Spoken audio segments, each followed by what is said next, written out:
Welcome back to the Football Fitness Federation podcast. This is episode 306. I'd like to welcome back Jordan Tyrer to start with, co-host of the podcast, but also a very well-received guest last time we had him on the podcast, Martin Buchheit. Martin, how are we doing?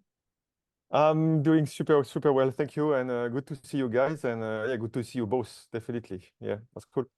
No, it's brilliant to have you back on. I know there's we'll do a little update in a minute about what you've been up to, because obviously it was slightly different circumstances when you came on the previous podcast, which I know circumstances have changed a little bit, so we'll go into that in a second. But we're also going to discuss this concept around Sports Science 3.0, which I think, listening to what you spoke about, I'd love to dive into a few areas on it, because it's something that I feel we've covered a little bit on recent episodes, but it'd be great to get your take on it and where you see things going as well.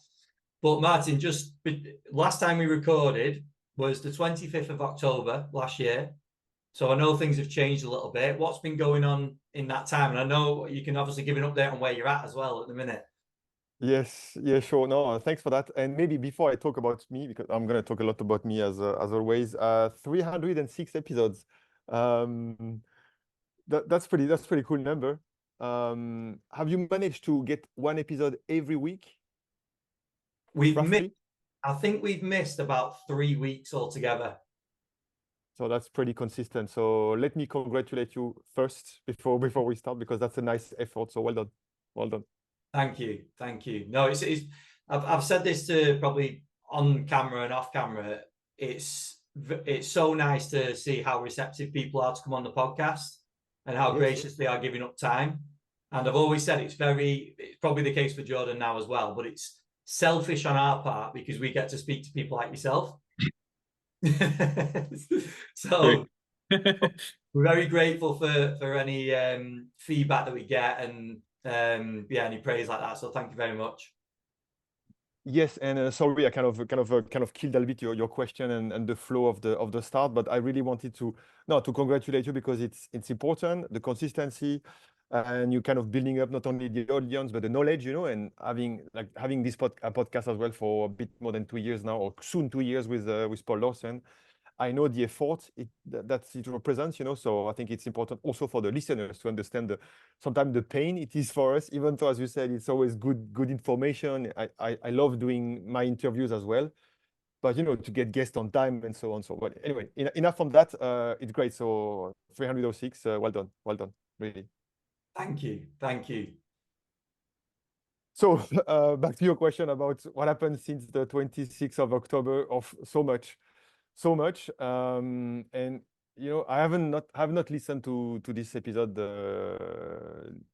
ever. I didn't get back on that, but I know, you kind of coach me. I just had left Olympique de Lyon, and I was a bit not needed for a revenge, but I was a bit bitter for many aspects of it. And I said, I can still remember, I said I wanted to get a bit more control, back in having control of my life overall, and having more ownership and so on. So I would say I completely did what I said, and set up my consistency more than it was before. And I just build up a bit everything I could, the portfolio of the consultant, as we say, so the consultancies with clubs, with organization, which has been awesome to meet so many people, to get to see how people work in their own context.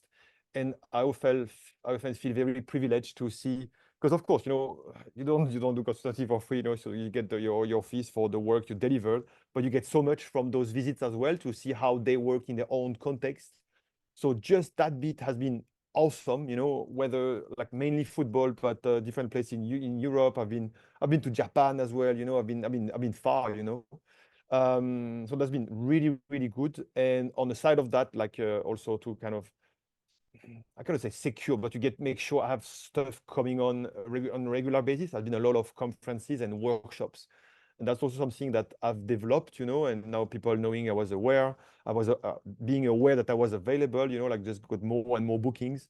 And I mainly did, I think last time when I was or last week I was in Poland, that was my 19th event, talking more or less about the same stuff that I kind of are familiar with me, that I love to talk about. So of course, high sensitive training, but also sports science practices, monitoring, integration of technology, integration with medicals and so on. So that's been a big part of it, and that's been cool because every workshop you get to talk to 30, 50 people. Conferences, there's more, the audience is bigger. So I think in terms of my ability to reach out to more people has been cool as well, because that's also part of the things I love. I love to share. And that's what has been awesome.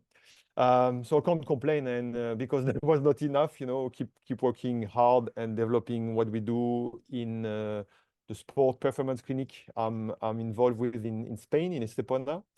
That just grew bigger than we thought, so we had a lot of players coming in for individual program, whether it was pre-season, so healthy athlete. We got a lot of injured athletes, whether they came and we trained them with the team I'm working with, physios, conditioning coach, doctors, or some of them came with their own staff and they just used the nice facilities. It's a 4 or 5-star hotel. You get good location. You get the super gym in the basement.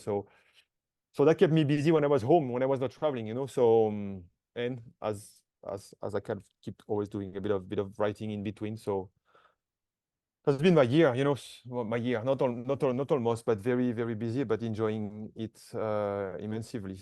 And last but not least, we're recording this podcast. I'm in Doha at the moment, and I'm just starting a new role with Aspetar as well.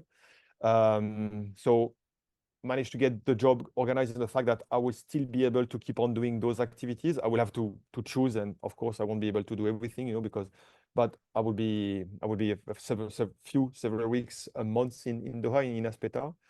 And yeah, starting 3 days ago, so it's very, very, very new.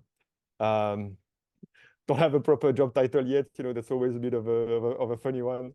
And with Dave Carolan, we took the piece of those funny job titles, so I have to make sure I get a good one. Otherwise, have to be critical with myself. But I'll be more or less having this kind of transversal role as I had in clubs, working closely with the physios, the conditioning coach, sports science, and stage rehab. So it's going to be very transversal, and this is what I love, and of course, there's so many great practitioners, good people working in Aspetar. I think it really became bigger in terms of brand, in terms of the practices, the education piece. So super excited to have something to do now with the organization. So long intro about me. Yeah, you see the enthusiasm when I saying that, so I'm just enjoying it, definitely. But yeah, thanks for asking and allow me to share that as well, of course. Yes. No, it's great to hear the update, and also I know you're talking about, for yourself, it gives you the opportunity to go out to these organizations and do visits that not probably, you're not going to have time to do when you're at a club. But I also think it's a great opportunity for those organizations to get someone like you in the building as well, isn't it? Like Ask them. Yeah. Yeah, well, I'm sure it's the case. And it's the same as when we spoke to Jerome Peters recently on the podcast, in a similar sort of position where he's been in club football for such a long time that you're in training, you're preparing for games. You've not really got the opportunity to go to Japan and go to these different places because there's just not the time available. So what would you say in terms of these visits and sports science? We'll sort of tie this into the topic now. Mm-hmm. What have been some lessons that you've taken from how we are delivering in terms of sports science to players? Yeah, so that's really that leading to the article I wrote, we wrote now with Paul months ago, like about the concept of sports science 3.0 and so on. But I would say, of course, like I would say that the club I visited are probably the better ones, the most progressive, because at least they're open to willing to learn. When you invite someone from the outside as a consultant to review your practices or to give you some internal CPD, you're probably already on the top of the shelf, because you have this mindset to willing to learn, and you're open to feedback. I would say, put it this way, So the clubs organizations I've been working with are not really the basis of the writing of this paper, but more the people I've met through conferences, who sometimes ask. And I was, you know, we said there's never a silly question, and I'm glad people are asking those questions because they are vulnerable enough to say they don't know and they're asking questions. But it's more hearing those questions, or back to, you know, there's a lot of traffic. I got a lot of emails. I think now, you know, you open your Instagram, you get 10 questions a day about random people, which on one way is good because that's still on my education journey. But I would say the quality and where those questions are coming from are probably not where they should be. And that's really the start of my reflection or my rant about the sports science not being at the level it should be, because people are taking shortcuts.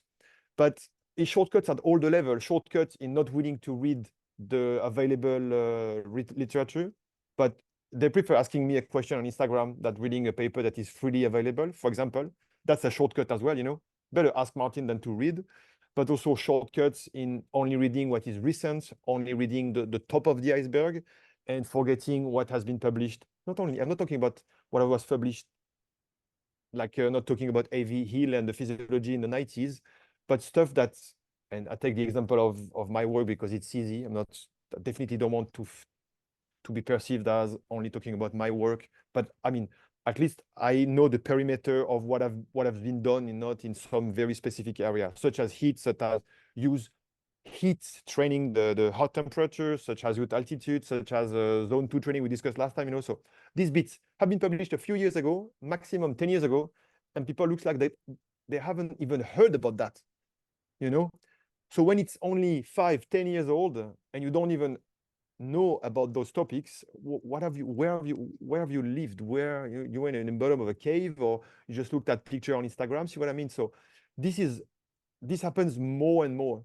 So that's about the big bag of saying that people take shortcuts. They don't read, they're lazy to look for information, and they sit on the beliefs, you know. That was the example with the like a long answer, but just to get straight into a perfect example of the use of heat, willingness to be exposed to hot environment. Pre-season, everyone's like, yeah, it's too hot. We don't want to come to Spain, where we want to have those guys for our business as well. No, it's too hot. And I'm, come on, guys, but heat is good, you know. You don't, and we've done that, No, no, I really is a new paper. No, you know. So this is the kind of stuff where people just believe what they know, and often they don't know what they don't know. This is the problem, you know. So that's the intro about the state of where we are. Shortcuts, limited depth of knowledge, and people willing to sit too much on what they know, and lack of willingness to open yourself or oneself to not only to new things, to things that are known now. I don't want to repeat all the topics that you spoke about on your podcast, but I would recommend, and we'll link it in the show notes as well, the podcast episode, because you covered some great stuff in there. But one thing you spoke about was kind of like society and how social media has impacted our ability to concentrate, and probably just in terms of like patience as well, to be able to sit and actually take in information. And I think this is a really key thing, isn't it, for practitioners? And we see it, like I see it with my kids. My kids can't sit through a 20-second advert on a television. Whereas we had to have more patience for things like that. So everything now is designed around just the click of our fingers and things happening. Like what you mentioned about people DMing you a question that they could spend 10 minutes to go and find the answer for.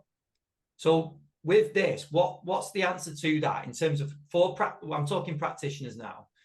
Is it a case of just, right, don't be lazy, set yourself some time aside, try and go and find the answer, maybe even tell someone like Martin the avenues that you've been down to try and find the answer. If you can't find it, then you can approach someone and then put that question across. What would you say to people? Yes, I think what you just said, of course, it's obvious, but maybe like just to rewind a little bit what you were talking about, you know, the problem with the attention fragmentation and these kind of things, you know. I think I would urge every listener to this podcast to listen to this or listen. I listen to this as an audiobook or read the book, like which is The Anxious Generation. And also Paul mentioned this book in our podcast. Since he mentioned it, I've listened to it, you know. And especially if you have kids, it's frightening. It's frightening, and I won't spend the time going through all the details of the book, but basically it says how we are F-word in terms of our ability to concentrate and focus. And as adults, because I guess there won't be teens or kids listening to us, but like as adults, you know, we are already in trouble, but hopefully we still have a bit of maturity to be able to analyze what we're doing, you know, and I encourage, if people are not doing it yet, to look at the time they spend, you know, like all the statistics on the phone, to have an idea of that, and then they think about, do they really need those notifications and so on, because we are really in trouble. And then we think about kids, because kids don't have this depth of reflection, and they're hit by a train in the face, and they get the phone and they get everything, and it's a problem. And funnily, you know, it's not only about, well, again, ability to read, ability to watch a documentary, but at the same time you watch a documentary of the movie, you have your phone at the same time, so you scroll as you listen. So you never train your brain to actually focus on something, plus the notification, plus everything. And funnily as well, you know, at the same time I was realizing this myself with my kids, reading to this book. I've just recorded another podcast, which will be released in a couple of weeks in our podcast, The Training Science, about the topic of flow. You know, when you are in the zone and things are going well. And one of the most important aspects of the flow is to find yourself in a concentration mode and without interruption. So every time your mind goes out, you lose the flow. And by having this fragmented mind because of the way we use technology, we also impair our ability to enter in the zone as practitioners. So now if you think about the players we are working with, because they're always on their phone, don't expect them to be consistent when they play and to have good concentration. So it's more than just being nice at the restaurant and talking to someone without looking at your phone. It's just about it's even about performance as well, you know, and not only academic performance, that's the problem with the kids, but it's about performing on the field, on the pitch, you know, about being able to be consistent, concentration. So we are, again, F-word again. So we really need to make something with those phones and this technology. Martin, do you think, I was Yeah. just going to say on this now, do you think students and how sports science is taught, it's changed significantly, certainly since post-COVID, with obviously a lot of degrees and things going online. Do you think that has impacted that as well? Because let's face it, I remember my university kind of, 2011 onwards, you went to the library and you'd spend a day at the library and you would get textbooks out and you would scan in pages of this textbook to take with you, or you would try and take out full transcripts and things like this to read through, and then you'd work through them and highlight them and all that sort of stuff. Nowadays it's just most degrees are purely online, and actually seeing a lot of students come through in student placements and stuff like that, saying, oh, how's uni going or whatever, and they're like, oh, it's okay, yeah, because I could just do it in the evening. I could just rewatch the lectures and stuff. And they're not even present in that lecture theatre watching a presentation. They're just doing it at home on a computer. And like you say, probably scrolling through their phone whilst they're doing it with some music on in the background, probably with a housemate coming in and disturbing them. So, I mean, everything I've just said there, surely that is distracting, isn't it? The way we're teaching sports science now. Yes. Yes, I can't agree more. And it's a problem. And like basic stuff, like the other day I was at the conference and I was picturing the slides because I wanted to get the detail, and also I need to wear my glasses. They were super small, so sometimes it takes me, that's my strategy. And after 20 minutes I said, oh shit, I'm not taking notes anymore because I'm focused on taking pictures. And we know how being active in taking notes helps retention in terms of memory and so on, being active. So back to online courses, same, you have to be active. You have to go through a little bit of efforts. And we know, and that just like, if you really share my life, that's also why I'm taking notes. So I found something in between, it's not it's an electronic pen, like do this. So I'm still writing with the pen, but it's an electronic content or tablet. So you need to write, you need to be active. So forget about typing stuff on your phone. Being active. So of course, the way online courses are delivered, everything is easy. Of course, it's easier, and you watch it, I don't know, speed 1.5 or speed 0.2. So you listen whatever you can. You ask for a summary with AI. Of course, before we were spending 6-8 hours sitting on the bench. It was painful, but you probably cut more from that, So I don't want to sound like an old dude with just like criticizing everything, but I'm afraid it's a bit like this, unfortunately, you know. I think that needs training though, doesn't it? From like what Jordan's saying, there's a lot of things now, like going through university, like what I just mentioned about watching your favorite program. You can literally, in the click of a button, you can get it on in the instant. So I feel like that needs actually training. I never used to read, ever used to read. And a few years ago, I made myself, I was like, you need to start reading and sitting and reading. And I obviously did it for a uni, but not as like a social thing just to read a book. And I started saying to myself, I want to do it every day. So I was getting into it, and soon you get into it, and it's something that you really, I really enjoy and look forward to it now. But I had to set aside that time to say I'm going to do it. And I think this could be the same thing, couldn't it? To say, right, as much as we train in the gym, this is now your training for attention or maybe upskilling. You have to set aside some time to say, right, devices out the way, set aside some time to actually focus on something. Yes, like monitor yourself. You're watching a movie, you're listening to a conference or reading a book, you know. Monitor yourself. How long is going to last before you want to pick up your phone and check your notification? If it's less than 5 minutes, you're completely done. If it's, I would say, I find myself after 10, 15 minutes, I start to get bored and willing to do something else, even though it's interesting.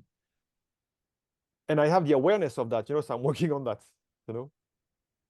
It's So the same. yes, It's the same with films, though, isn't it? Because if you think about cinema experience, yeah. back in, cinema used to be huge, didn't it? And you would go to the cinema to watch the film, and you were present watching the film. Now it's all on our own TVs in our front rooms, and we're on our phones, like you say. So I think that's a really important point. But I was just going to ask, you mentioned it on the pitch as well, but as practitioners on the pitch, the invention of smartwatches, how often do you see it now? I mean, I remember when I was going through placements and internships and things, it was like if you were seen on your phone on the pitch during a training session, that was like a big no-no. And it's still, in my opinion, it still should be a little bit. But with smartwatches, you do see people, they'll get a message going through and they'll be scrolling and sessions going on here and you're not watching it. And we literally can't detach ourselves. So what was your view on that? Are we now seeing people, even on the pitch when we should be 100% focused on players? We're even distracted there, or are you thinking that that's okay? What's your thoughts? No, it's not okay. I think it depends really maybe on your role. I would say, like you're one of the supporting staff, watching training, physio, conditioning coach part of. There's no way you would have to look at any type of notification because things can wait, and especially if you're like your physio watching training and you're the physio in charge of, if there's something else, your colleagues will back you up anyway, But now maybe the doc can have his phone, Maybe in my role, I would allow me to have the phone because there might be other stuff. And also I won't be watching the whole training. So I will come in, check everything as planned. Then I will go and to see nutritionist and come back. So I would say in my role, I always felt that I was allowed. I gave me myself the permission, not because it's for me, because I thought that with my role, give me more flexibility and I need to be more reactive. Because like if someone is waiting for my advice or my opinion on something, and I make those person wait that the training is over, they've wasted. They had to wait for. There's no reason for them to wait. Yeah. But for the roles, no.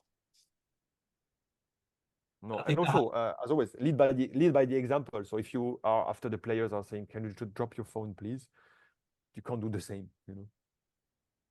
The hard thing now is, like you mentioned with the devices, though, isn't it? Because maybe you are doing some sort of tracking or on an iPad.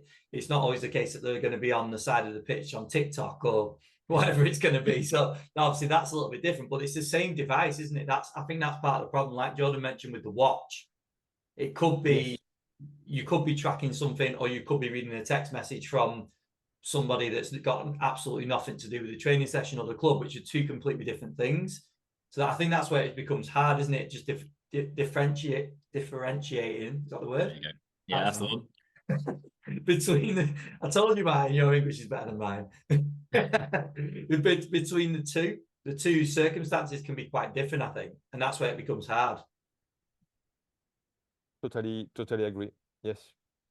The old let's school rules as well, though. Self-discipline. Just saying, in terms of, like you say, the example you set the players is important. Like dinner, when you're on away travel, or if you're on pre-season tours and things, actually having those rules of no phones at the table and stuff like that. I think that's really important because, as we all know, when you put the phone down, you connect with the person across the table. And if you're a team, that just makes complete sense. It does my head in when you see players, certainly young players and academy players. We know young players are addicted to their phones, but when they're eating together and no one's talking, they're just scrolling. We used to see it all the time. Scholars on lunchtime and stuff.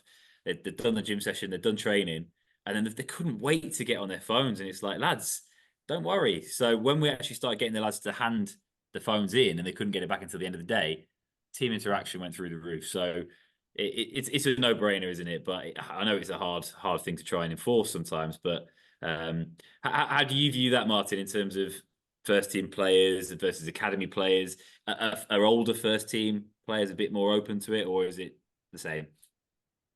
No, for all the collective part, whether it's a gym activation, whether it's of course the dinners, no, whoever those guys are, no phone, no phone.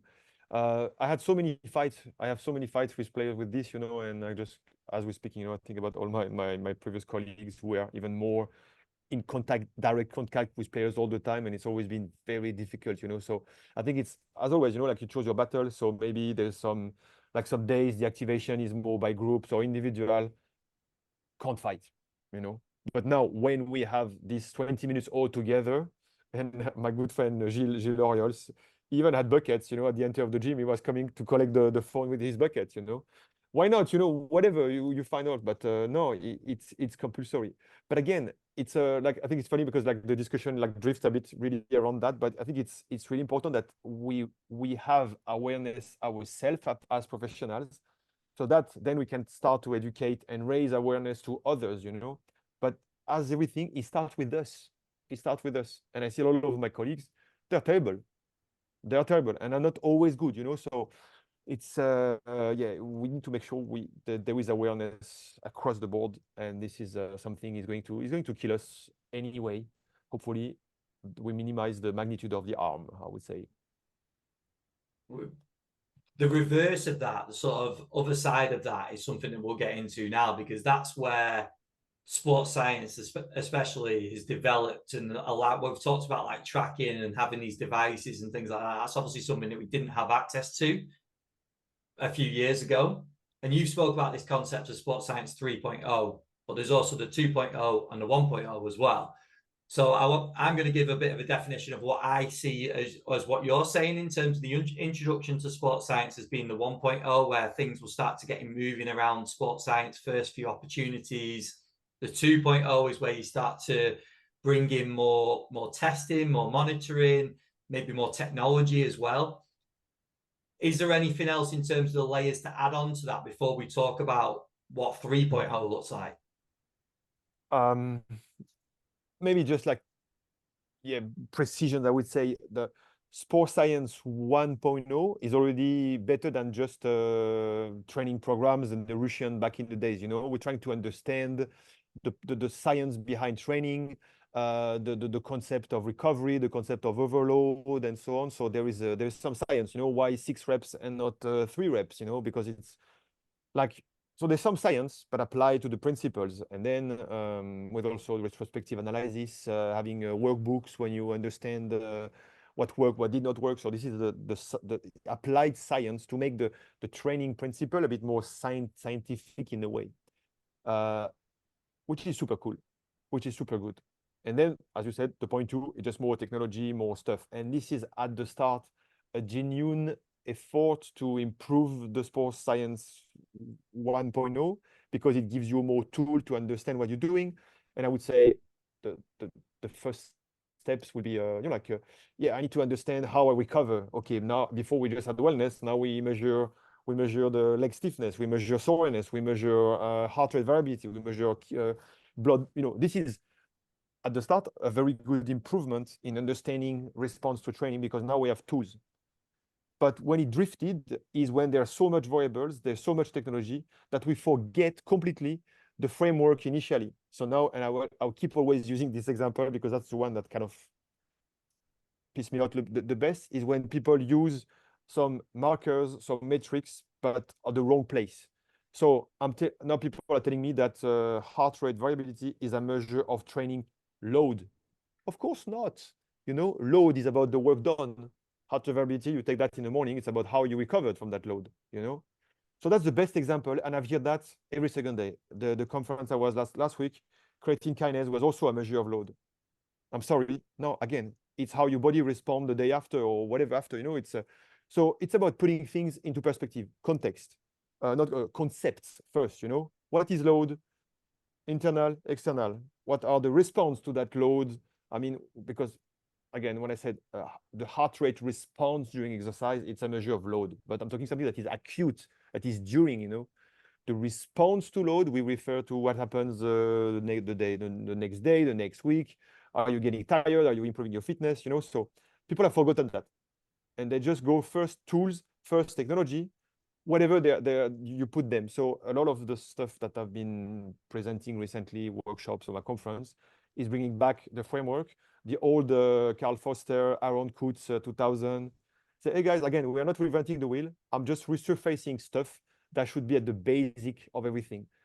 And once you have those basic in place again, and you have the right sports science approach of the things, and now you leverage the new technology, it's super powerful.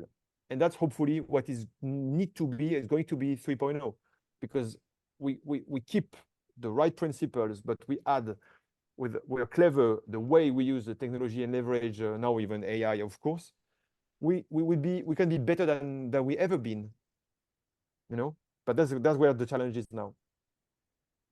I love the analogy that you used on the podcast about I think you said about Dua Lipa songs, how Yes. the songs they're always coming from older songs, and it's the case, isn't it? And I suppose the way to use that in sports science is that not forgetting the sort of cornerstones and the whether we call them traditional ways of working, I'm not quite sure, but the sort of cornerstones of what your philosophy is built around, and then building things out from that. And it sounds like from certain people, they're just getting maybe confused and just overcomplicating things to the point where they don't actually know what they're discussing in the right context, like you just talked about and gave the examples of there.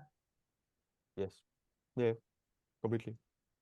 Yeah, I think it's the same as well, isn't it? I like the cornerstones or the big rocks. I've always gone off the big rocks, isn't it? And so many people, we're definitely seeing now. I definitely think discussion around just through these podcasts, through the guests we're getting on, a lot of people are saying actually, if it isn't meaningful or if it isn't impacting us, we're stripping it away.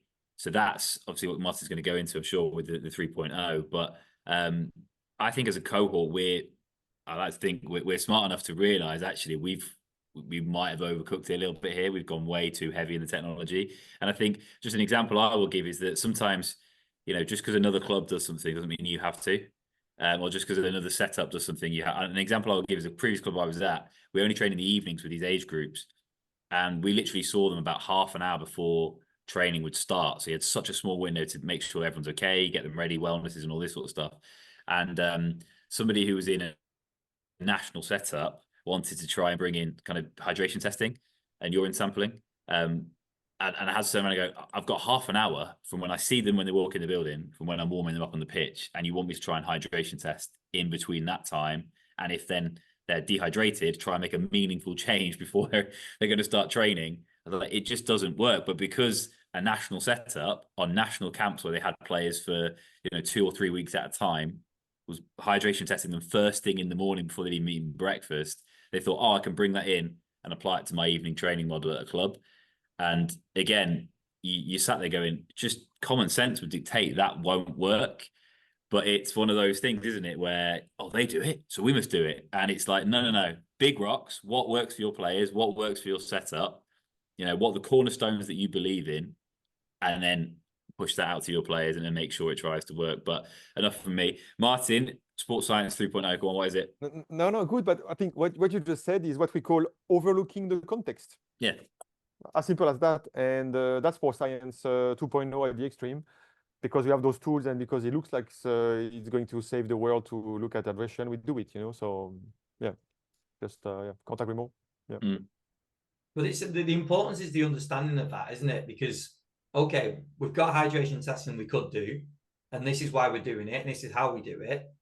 But whether it fits into that circumstance or not is a different thing, isn't it? Because you could take 100 things like that. We could do this, we could do that, we could do the other, but we've got half an hour.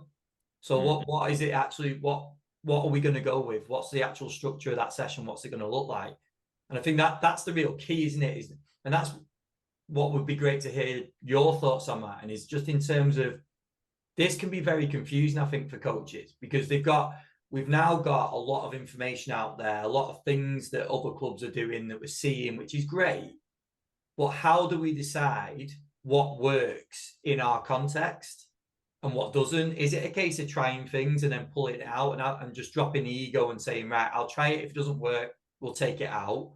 Or is there any sort of other thought process that you'd encourage people to have?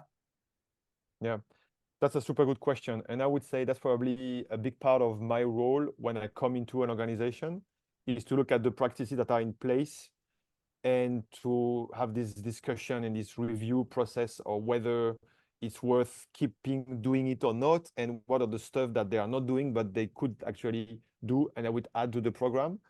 And I would say the first entry, well, of course, there's always this common sense, but it's about being very pragmatic on my approach of life overall is always a cost benefit, you know?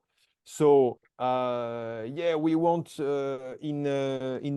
in 16 months, when we have at least 50 or 60 muscle injuries, we want to start to run a machine learning model that is going to predict injury. Cool project. Okay. What does it take to go to that? You know, well, not because you have to wait 16 months, because those injury will happen anyway. But it's more what you're gonna input in the model. So I need this, I need this, I need external, I need internal, I need this. In the end, you end up spending 2 hours per day entering the data and making sure your database are ready, and you're paying with the players because every day you ask them to do more things and so on. And eventually, in 16 months, you're gonna have a model. I'm not going to discuss because it's another completely other area of discussion, but just those 2 hours a day to prepare a long-term project, which is pretty cool in theory. Imagine what you can do in those 2 hours, you know, just spend more time in the gym looking at the players, spend more time saying hi to everyone, you know, like, so this is a cost benefits approach, you know. Maybe the benefit is, or, you know, like, I think, and I keep using this slide when I do my presentation, it's something that I stole from Joe Club. She has a quadrant between burden and what is the other one? The burden and the outcome, the output, the benefit, you know. And that's this cost benefit, you know. You have to have an impact. So impact, low burden, happy days. Blood measures, maybe the impact is good, but the burden is high. And then people reinventing the wheel and building spaceships to go on the moon because they love science and make things complex. This is high burden, low value. So trying to answer more precisely to your question is probably put that on the quadrant, you know, how painful it is, what's the burden, are you really getting value of it? Yes, no, yes, no. But value in terms of impacting decisions on a daily basis, value in terms of is it well received by the coach? There's stuff that I've been always believing a lot in, but then coach they don't value, or they don't understand, they don't disagree, or they disagree or whatever. Well, we just keep it quiet at the moment because again, it's something we just do because we like it. No, you know, it has to be, you have to make sure it's used, take part of the decision. And that's an extension of the question is that when you find yourself, let's say a monitoring system or something that you have in place at the club, and we talked about that last time in the podcast. I know we were changing stuff. They want to invent the wheel. They want to change things. They are allowed so because they are the bosses. What you do, you know, as a club practitioner, because you still believe that this monitoring had some value before. Now it doesn't have any more. But you know that those guys one day they will eventually leave. So you might still want to do it because you still believe that this is going to be helpful again in 6 months, a year, 16 months, you know. So this is a bit tricky about the cost benefit because the benefit might be transient depending on the situation, you know. That's a funny one. But if not, yeah, case review. And that's also very important that practitioners have this mindset to review the practices a couple of times a year. So if now you manage to do it on your own, perfect. But again, I'm just, of course, preaching for my business, but when you have someone from the outside, it's easier to get those reviews done because there's someone that is unbiased, that's going to ask the question. My good friend David Joyce keeps saying, you can't read the label from inside the bottle, you know, that's the best example. So, but you need to review your practices and your processes and the use of technology and whether you do this monitoring or this one or those drills or not, because it's only by reviewing them in an unbiased way that you're going to be able to get an idea of how valuable it is and if it's the program or not, and back to put them on the quadrant to repeat myself.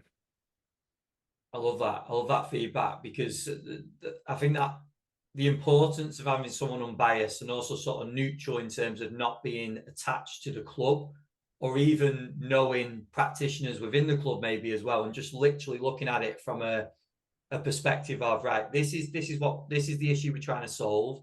These are maybe some potential things that we could do, but what fits in the best place? Like doing a puzzle, isn't it? It's just trying different pieces until one fits. But also I love that you brought, as soon as you said that, I was like, Joe mentioned that on the podcast. So I'm pleased that you brought up Joe's, because she talked about that when she came on the podcast. And it really made sense to me, especially. And just to tie in another episode, when Ben Rosen, I think it was around the same time when he was back at Blackburn, he spoke about, he didn't necessarily mention Joe's process and that structure, but it was very much what they were doing at the club then as well, was putting things in place, and then going through this sort of analysis. And I think it's so important, isn't it, to help make those decisions. Yep. Have you got anything on that, Jordan? Yeah, I was just going to link it to Barry Druss. We come back to the presentation he gave at West Brom a lot. And are we being harmful or helpful sort of thing as a practitioner? Question I was going to ask you, Martin, do you find practitioners who have a background coming from maybe an environment where they've not got amazing facilities and they're really having to try and think on their feet a lot, do you think those sorts of practitioners are allowed a bit more innovation, and then therefore that's helping them kind of go, I don't need that data, I don't need that fancy stuff, because I know I can be impactful, you know, having come up with a way of doing something? Or do you find that it's just person to person, that some people are really good at thinking, no, I can cut through, you know, a bit of the waffle and go, no, this is what we need to do, we can be impactful here? Or is it a learned skill? Can people, you know, kind of strip it back themselves and go, no, I'm gonna research, I'm gonna look, but then I'm also going to reflect, and I could just do that. Doesn't matter who they are, they can make sure they're doing that themselves in their own practice. What do you think in terms of as a practitioner? No, good question again. There's probably a bit of everything, you know. But of course, you know, if we go like to go through the elephant in the room, you know, if you're on a club and you don't have GPSs, you can still train very, very well, you know. You can still have good results. You might have not more hamstring injuries than the others, even if you don't track maximal speed, you know. So a good planning will always be the base of everything. And in this case, if I take the example of the GPS, it's only a way to confirm. But again, we have to do the things in the right order. What you want to do on your -4, -3, that's your planning, that's your prioritization. And then follow your principle, try to hit your targets. And I would say most of the practitioners that are not used to GPS metrics, they just know from the planning, they know more or less the output they're going to have, because it's based on planning, you know, on spaces, on numbers, on time, you know. So the GPSs are more just confirmation when you want to try something or something that are unclear. But now, if from the start you have GPSs, you're going to talk to the coach and say, yeah, we want to hit X amount of axle and high-speed running meters.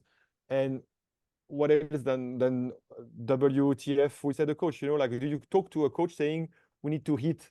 No, this is the problem again with the sport science, the 2.0, where training is kind of summarized, or like we talk about training through metrics. And even as a sport scientist, of course, I know where does that come from.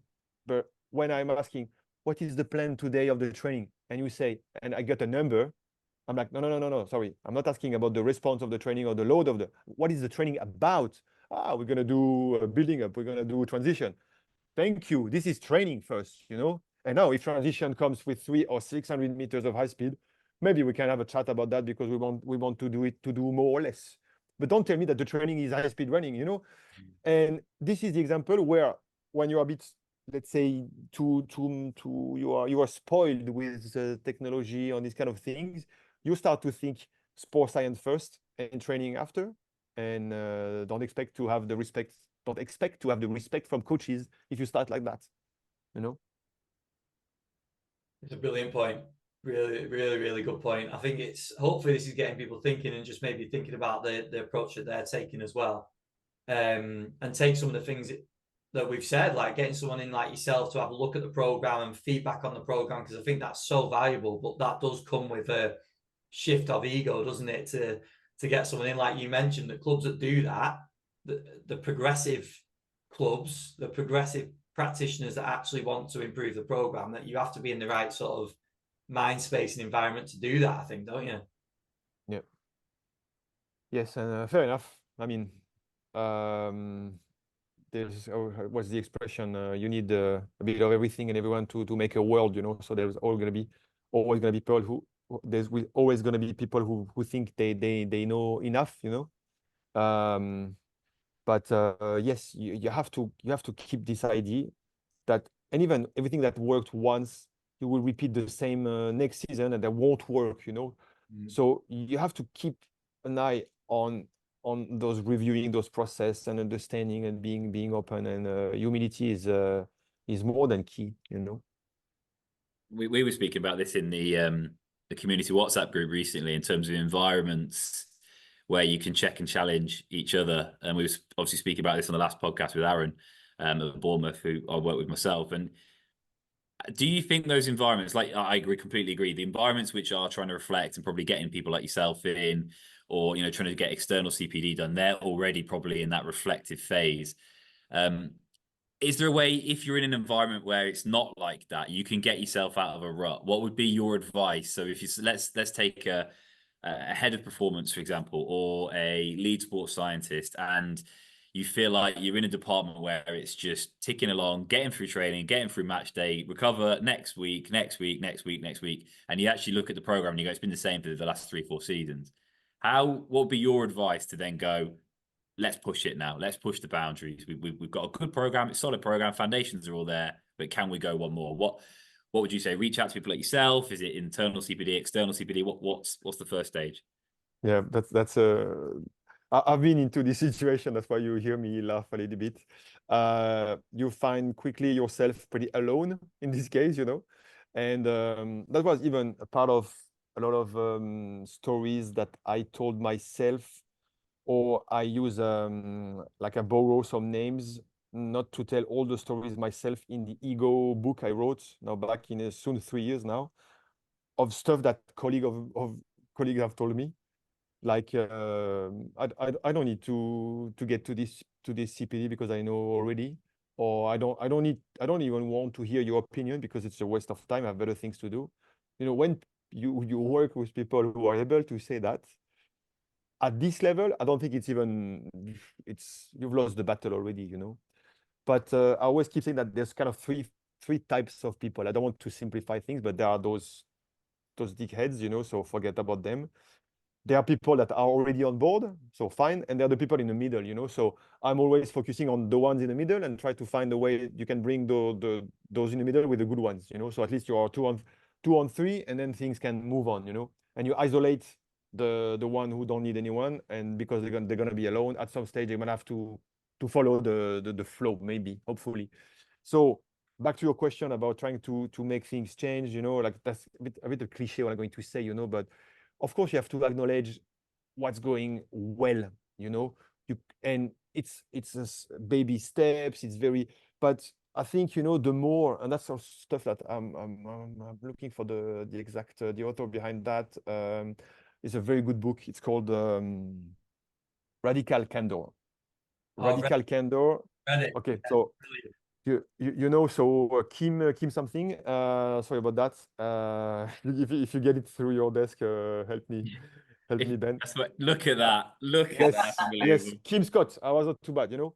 So I think the approach of Kim Scott is probably something that I was kind of on that, but now since I read the book, I was like, this is the way. So again, it's another quadrant, you know. It's the challenge, feedback, being a bit sometimes very, very behind the back of the people around you. And the other axis is how much you care.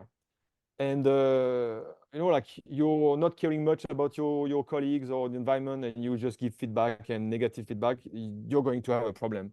But if you manage to get the care, the more you care, the more you can challenge, so care, and you push one versus the other and you keep pushing.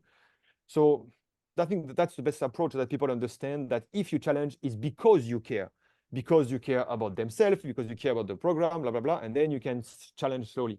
But then back on being able to care, it's back to, again, cliche, but building a relationship and so on and so on. If you don't have that, forget about ever being able to challenge and get your word across and so on. And I've been changing a lot of environments, and even what I'm going through now, as I said, to my new role, this is super exciting when you start to know people, and I'm already putting people in those three buckets, which are going to be the easy ones and the ones that are going to fight, and those we don't even to fight, so but this is great, and I like that. And this is also, that's a people business. We keep saying this, we'll be the same with the players. I mean, you have those three groups of players as well, the easy one, the one in the middle, and so on. So this is what I like probably the most in our jobs, because you have to convince, and you have to find a way to get to your point, and the strategy will definitely be different for everyone. Like that those relationships, some of them you can go straight, some of them but sometimes it's just too hard, and then sometimes that's when you leave, or you leave, or they sack you, when you can't have an impact, and have an impact or have a word or manage to convince people. And if I can just finish on that, having been in this more consultant role, lecturing and so on, I never had anyone to convince almost for a year, because when people call you, they want to hear from you, So that has been pretty comfortable, I would say, for the convincing bit. But as everything, when it becomes too comfortable, it's not good either, So that's why I'm happy to get back into needing to convince people now, maybe. I know as well that you mentioned in the previous episode that we did that you had a group of coaches at that time when we recorded that you reached out to, that gave you really honest feedback at that time. So it wasn't just a case of, oh, Martin, you're doing a great job, because that doesn't really give you anything, does it? But it was the fact that you could reach out to people and they would maybe question what you were doing, or give you honest feedback on the position that you were in, or whatever it was. And I think that's the importance of like your network, but not just knowing people, but having people that that you could call and be like, is this actually any good? Is this work that we are doing any good? Like, how would you critique it? And actually getting some proper feedback. I think it's really important to have those people, isn't it? Yes, it's so important, but I would say the more advanced you are in your career, and the more, let's say, when, like, if I think about myself, through the publication, the work I've done, like, people sometimes they respect me a little bit too much to really tell me what they think. And I would say that's probably where I am at the moment. I like, come on, guys, tell me what you think. Yeah, it's good. No. I want to know. So this is also, or when you, or not even because it's related to my what I've done in the past, but also position. Like, if you're the boss, it's very difficult to get an honest feedback, because people will always fear what would happen if they really think what they think, if they say what they think. So if you are in an environment, but you're the boss of 80% that you're working with, you have less chance to get honest feedback that if you are in the middle of the ladder or the hierarchy. Like, the more people under you, the less chance to have honest feedback in the professional environment. This is when I said you have to go somewhere else outside of the environment, having those mentors, those good friends. But unfortunately, in this case, those guys outside, they would not know the context. So it will be harder for them to really understand your situation you are in. So I would say the ultimate goal is to have the people that you are leading having the balls and the confidence to really tell you what they think. But that's easier said than done. Yeah, no, definitely. I think that is so important. And what we sort of covered in the last like 5-10 minutes is just, so we've not talked about like the technical knowledge of coaches in terms of what they're delivering, But this side of things is just so important to be impactful, isn't it, in roles? Because if you don't have this, it's just going to be so hard to get the right message across at the right time, regardless of how skilled you are and your knowledge and your experience and stuff. If you can't have this, you're not going to get the right message across at the right time. Yes, yes. Maybe if you can add a little bit and share again something a bit personal with on the feedback side, and I think I can say that at some stage when I was in Lille, so I spent two years in Lille, OSC. I would say by the middle of the second year, we had managed to get this trust among most of us in the multidisciplinary teams, you know, at a point we could almost say everything we wanted. Almost. I mean, there's always a bit of susceptibility on one or the other. But I remember one meeting, we had a recurrent injury, you know, we sat down and we managed to say, okay, what was the fuck up, you know, or what, and I could feel that people were willing to participate in the discussion, and no one will actually feel attacked or threatened, and believe me, it was so enjoyable. It was probably one of the moments I remember the most of my 2 years in Lille, is when we had managed to get into this point of being able to speak openly. And I still remember that time because I had my wife on the phone after, and I was like, you know what happened today? We did it, kind of, you know, we did it, we managed, and I could leave now, you know. That was all my mission, to get to that point, you know. And when it happens like that, it's so good, you know, it's so good. And also when you are in this position, then you realize that all the billions of other time when you wanted to say something, but you did not because you didn't want to get into a fight with your colleagues and so on, you're like, oh, this is so shit. This is so sub-maximal. This is so underperforming.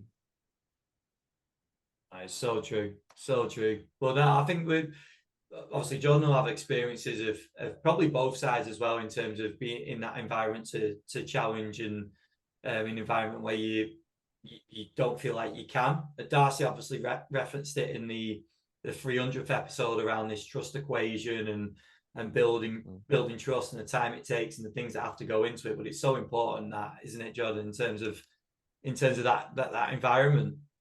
Yeah, and I think it starts from when you first enter the world of sports science, physical performance, whatever you want to call it. Because if you take an entry-level job, let's say an academy sports scientist with the 9-16s, typically that's where most people start and land their first roles. If you go straight into an environment where you feel like, I can't speak to my line manager, or I can't critique what the 18 sports scientists did, or what the 23 sports scientists did, and heaven forbid what the first team sports science did, then that's only ever going to continue.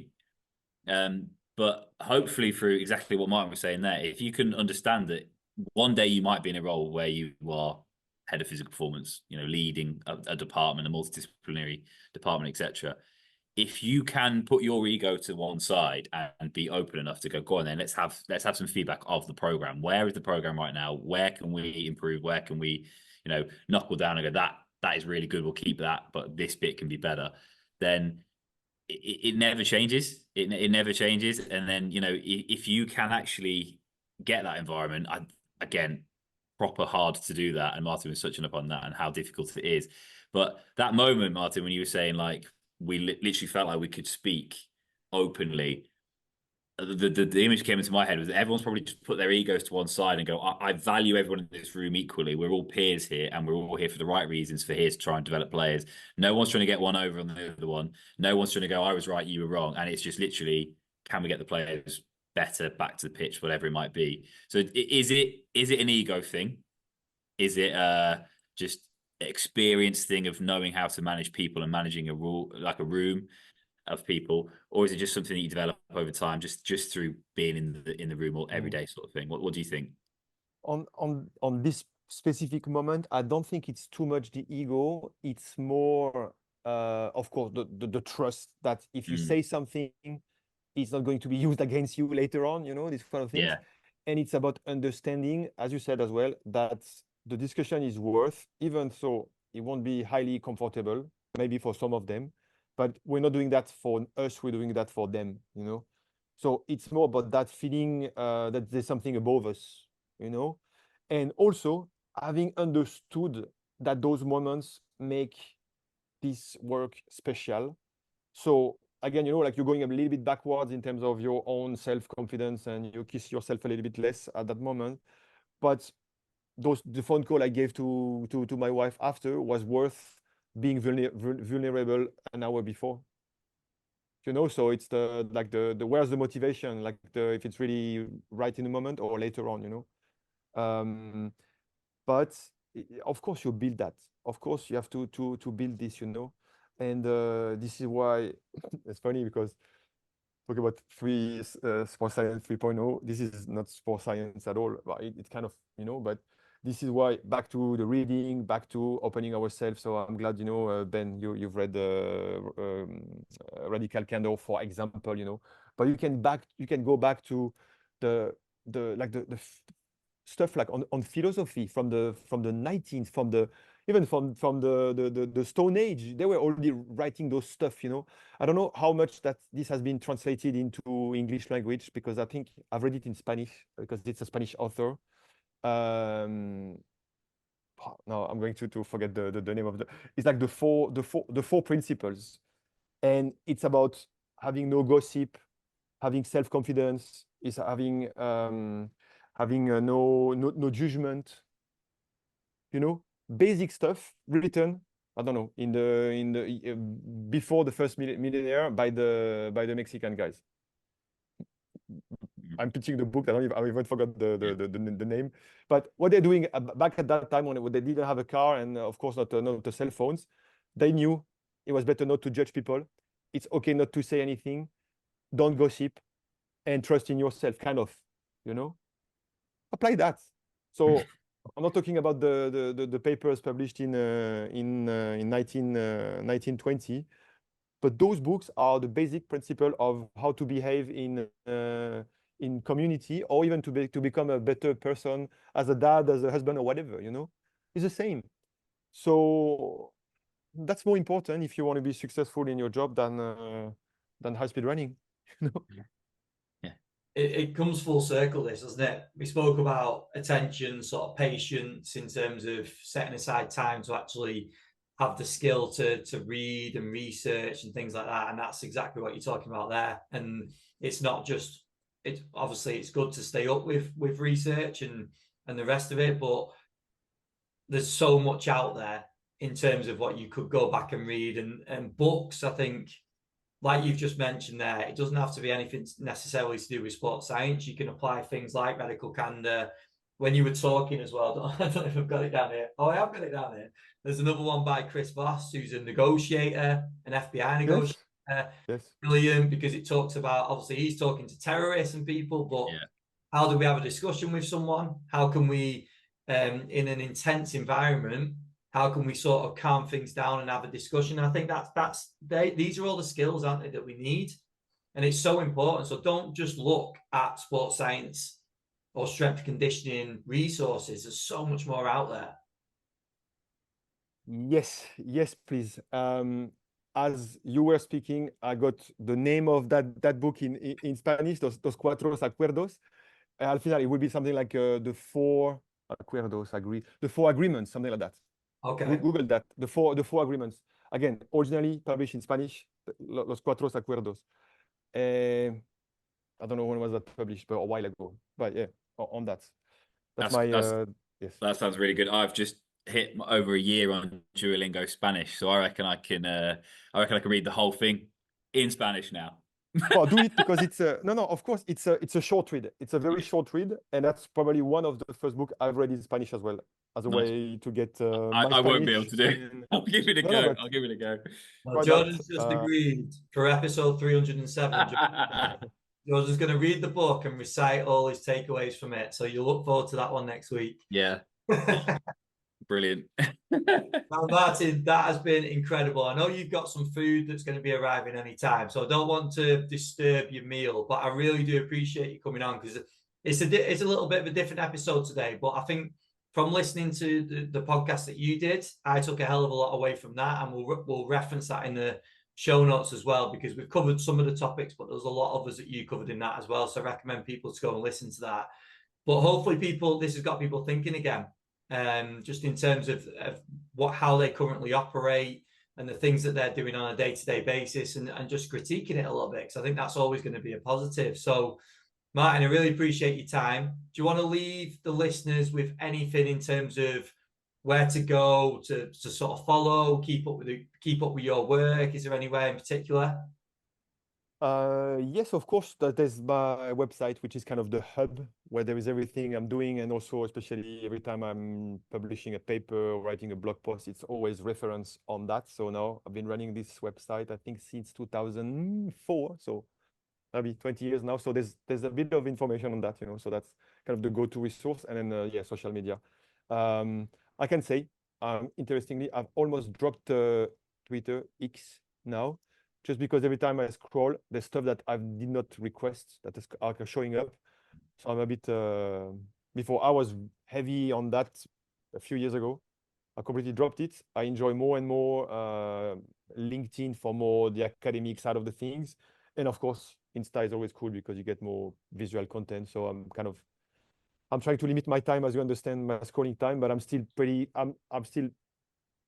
on those platforms because I get a ton for me in terms of information, So I'm just trying to get a right usage. But yeah, so website, platform, LinkedIn, Instagram, I'm that, of course. And maybe if I just can, last word, I kind of finished the episode on our podcast on the same thing, is that I know I'm often perceived a bit like sometimes saying the things a bit too, maybe too, don't want to be, that's my English also, but I'm sometimes a bit pushing too much the critiques, but that's my way, and that's also back to what you were saying before about ability to give feedback, these kind of things, That's how I've been raised. That's how I grew up, in my family, the French context, the French culture, because there's also a big cultural aspect in how people receive and give feedback, So to me, it seems normal. I'm happy to say what I think. But I know people in other culture, with other habits. There's sometimes I feel I'm a bit hard and too much, So I apologize for those people as well.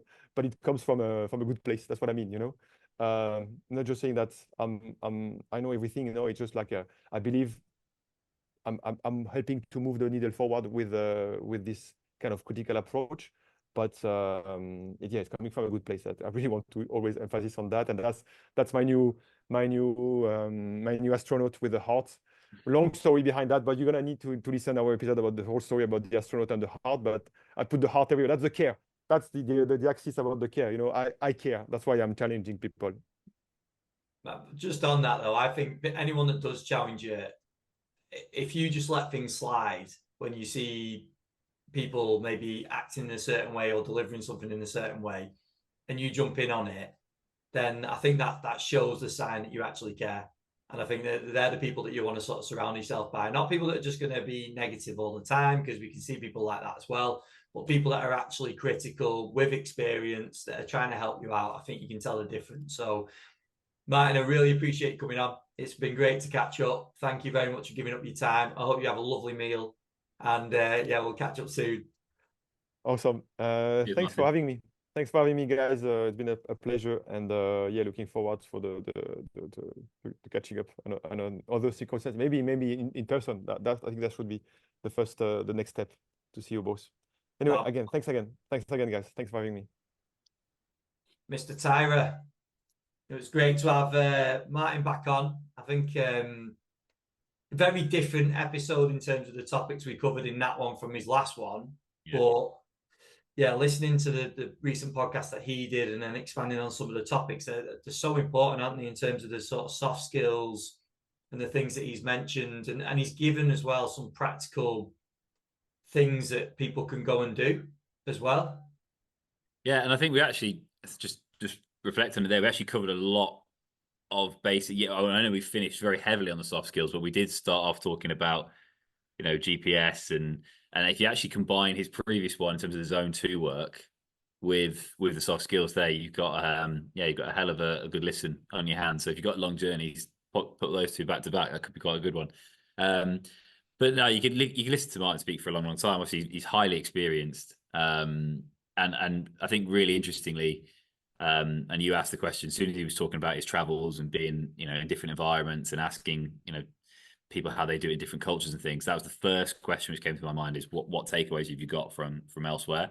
So I think having that ability to step away and obviously go and reflect and go and then into different environments and speak to people, see how they do it at different clubs. That straight away is like, it just gave him energy. You could just see he was really enthused by that. So I think the main thing I would take away from that is again, reflectiveness, if that's a word, reflection. Let's go with reflection. That's probably the better one.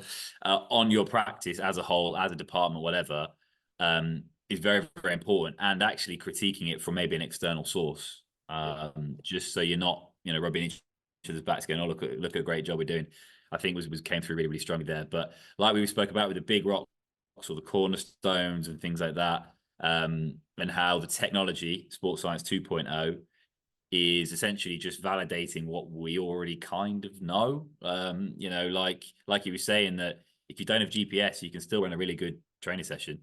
You just do it through experience and know that, let's say you never have GPS, but across the week that if we sprint them once or twice, get some high speed exposure into their legs, get them really working hard, for a good amount of time on one day, rest them, deload, etc., you'd probably be okay. And if I was to guess, I'd say the GPS metrics might measure up relatively similar if you had GPS in the building as well. So I think that almost, not call to arms or call to action, but almost that just point to say, as sports scientists, as performance coaches, as a cohort, again, just check and challenge your practice, and that we don't always need the glitz and glam.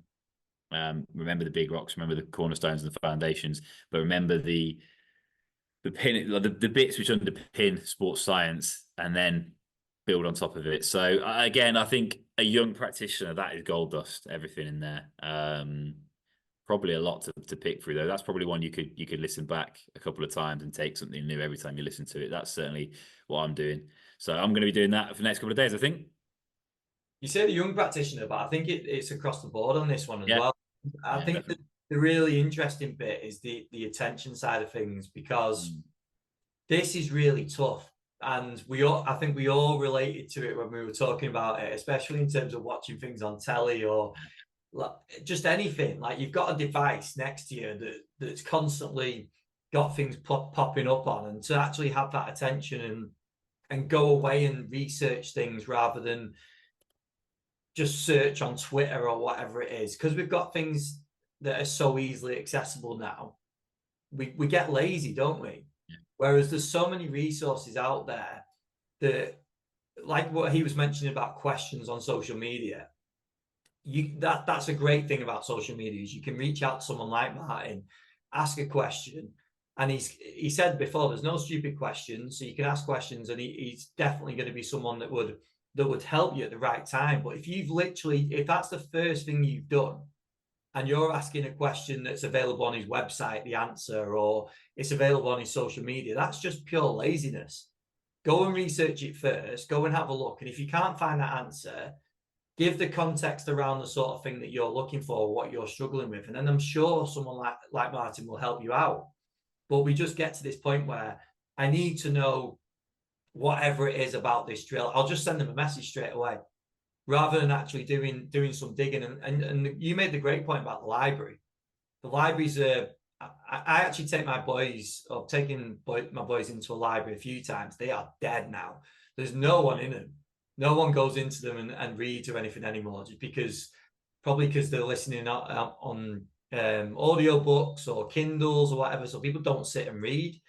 Whereas that ability to sit down and read is so important, and crosses over to this, like research, reading books, doing your own graphs. I think it's really important. So I'm pleased that we covered that as well, because it isn't just the young player that we think it is that's on the phones and stuff. Because I'm certainly, I'm so bad for this. It annoys me, where I'll be watching telly or sitting with the kids or whatever, and I'll get my phone out. I'm like, what am I doing with this right now?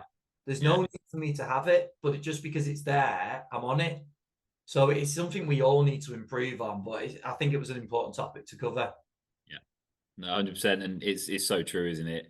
Have you ever done the one where you go through like your Sky Sports News, Sky News, whatever it is, and then you're like, oh, what else can I open to look through? And then you go, hang on, I don't need to, put it down, sort of thing. So yeah, and the point I made about being on the pitch, again, if you're a young practitioner listening, image is it can be a really important thing, certainly when you player facing. And if you are a practitioner that's getting your phone out a lot on the pitch, certainly it can come across a bit poorly. Certainly, if you're trying to say to players, "Oh, you shouldn't be on your phones. You're in the gym. Why get your phone out?" So yeah, I have seen a few work placement students come in, you know, and they'll be on the side of the pitch when they're meant to be, you know, dishing out water bottles, helping, you know, collect balls in, like we've all done in those roles. And you turn around and one of them's on the phone scrolling through, and you're like, "Whoa, what are you doing?" So yeah, that's I think it might be a generational thing, but to be fair, you're right. We're all on it. We're all on our phones all the time, smartwatches. You know, you get a little notification, you just automatically check. You know, it is what it is. But if we can make a conscious effort to switch off a little bit, certainly when we're around players and other staff in work, like it's definitely important. More buckets needed in gyms. I think that's Yeah, the I really liked it. Yeah, when we brought that in at clubs and under 18s at Bournemouth found the phones in every day, you know, and they came back and collected it. It was, yeah, it creates a bit of camaraderie. And again, the changing room camaraderie between players, like that's really important. That, you know, youth academy players can end up being mates for life yeah. through their time in the academy. So academy isn't just about creating footballers; it's also about potentially creating like friendships and mates throughout. So again, that importance of being together and stuff like that is really good. Brilliant. Really enjoyed that. Really enjoyed that. And an hour absolutely flew, which is always a sign that we're covering some cool stuff as well. So Jordan, thank you again for joining me as co-host, mate. It was great to have you back on. Just final thing from me, the sponsors, make sure to go and check them out. The Good Prep, I'm going having one of their meals right now. So make sure you go and check those guys out. Rezzil and Hydro as well. Go and give them a follow on socials. Show them some love. And Jordan will be back next week. Have a good one, mate. Yeah, you too.